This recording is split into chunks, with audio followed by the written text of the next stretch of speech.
Alright, what's going on everyone? Brian here with my quick recap of what took place on tonight's NXT Great American Bash night number 1. So let's get right into it. We had a fatal 4-way elimination match to determine the number 1 contender to the NXT Women's Championship. It was Tegan Nox picking up the victory over Dakota Kai, Mia Yim, and Candice LeRae. We had a Damian Priest interview in which he challenged Cameron Grimes to a rematch. No games, no tricks. Um, we know anybody that watches NXT knows what's been going on between these two over the last couple of weeks. We saw Timothy Thatcher pick up a hard-fought victory over Oney Lorcan. I thought this matchup was really good. I like Timothy Thatcher as a heel, as he picked up the win tonight over Oney Lorcan with the Fujiwara armbar that he has perfected. There was a Karrion Kross vignette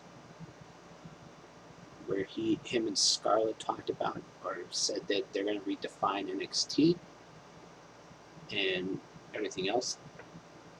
Rhea Ripley will not be joining. She will not be joining the Robert Stone brand, as she was victorious in tonight's handicap match, where if she would have lost against Aaliyah and Robert Stone, she would have had to join the Robert Stone brand. But that was not the case, as she made both of them submit to her submission move. I forget what the name of it was. So that was pretty much it for that. Dexter Lumis defeated Roderick Strong in the first ever NXT strap match. Let's see what else.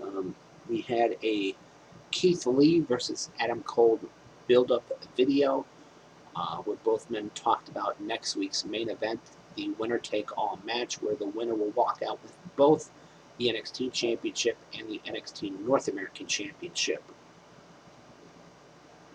We saw a Johnny Gargano, Candice LeRae interview that would end up with a Candice LeRae and Mia Yim brawl, and a Johnny Gargano and Isaiah Swerve Scott argument that would lead to a match being made for next week.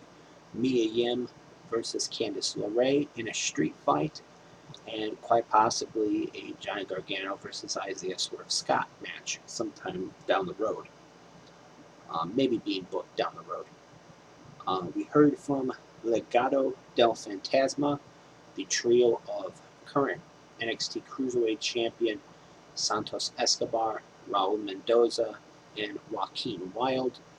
They cut a promo which would be interrupted by Drake Maverick, who has some unfinished business with Santos Escobar and his group because of what happened a couple of weeks ago when the three of them attacked Drake Maverick, and Santos Escobar hit a I forget what his move is called. I'm sorry, guys. I really do apologize. If anybody knows, please leave in the comments below.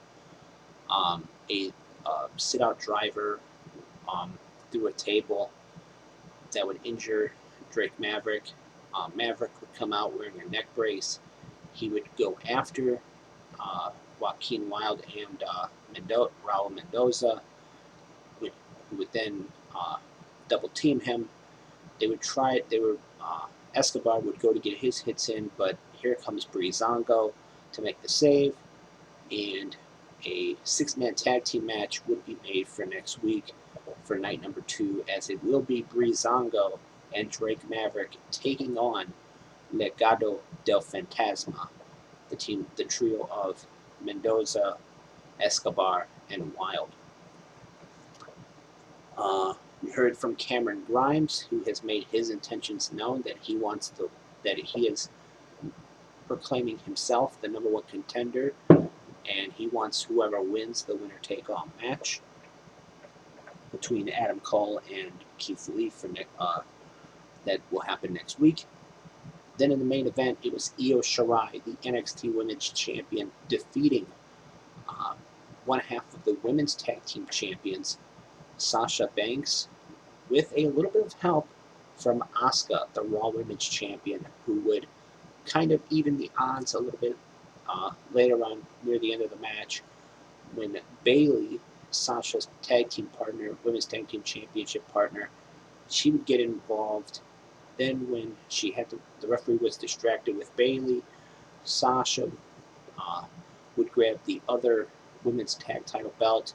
She would try to use it, but before she could use it, Asuka would have a grasp of it, and it was like she would pull it out of Sasha's hands, and then when Sasha would go after her, uh, Asuka would spray the green mist into Sasha's face.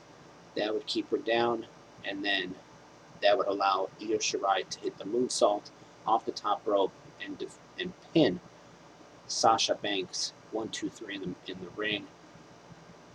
Asuka obviously sending a message to Sasha ahead of their Extreme Rules event, Raw Women's Championship match coming up in a couple of weeks.